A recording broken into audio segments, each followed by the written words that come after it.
এই তুফান একদিন ডিস্ট্রিক্ট লেভেলে খেলবো। এবারের ঈদুল আজহায় দেশের প্রেক্ষাগৃহে আলোর মুখ দেখছে ঢালিউড সুপারস্টার শাকিব খানের নতুন ছবি তুফান। রায়হান রাফির পরিচালনায় যে ছবিতে শাকিব খানের সাথে অভিনয় করেছেন দুই বাংলার জনপ্রিয় সব তারকারা। ঈদের দিন থেকে দেশের 120টির মতো প্রেক্ষাগৃহে চলবে তুফান।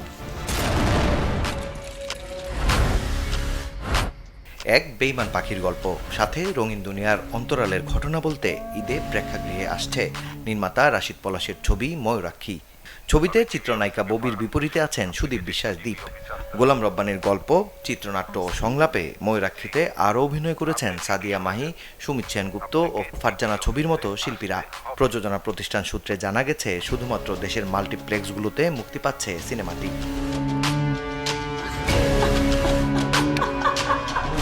একটা কথা কান খুলে শুনে রাখো, ঈদে মুক্তির তালিকায় থাকা আরেক ছবি রিভেঞ্জ। রোশান বুবলি জুটির যে সিনেমাটি পরিচালনা করেছেন মোহাম্মদ ইকবাল।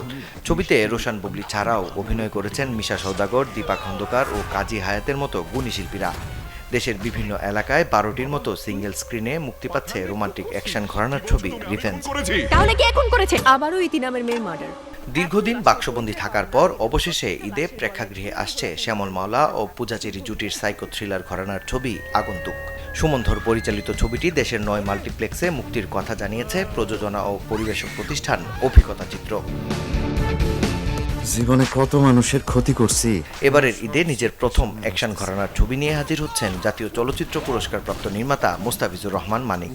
ডার্ক ওয়ার্ল্ড নামে যে ছবি দিয়ে ঢাকাই সিনেমায় নায়ক হিসেবে আত্মপ্রকাশ করছেন মুন্না খান। ছবিতে এই নায়কের বিপরীতে আছেন কলকাতার অভিনেত্রী কৌশানী মুখার্জি।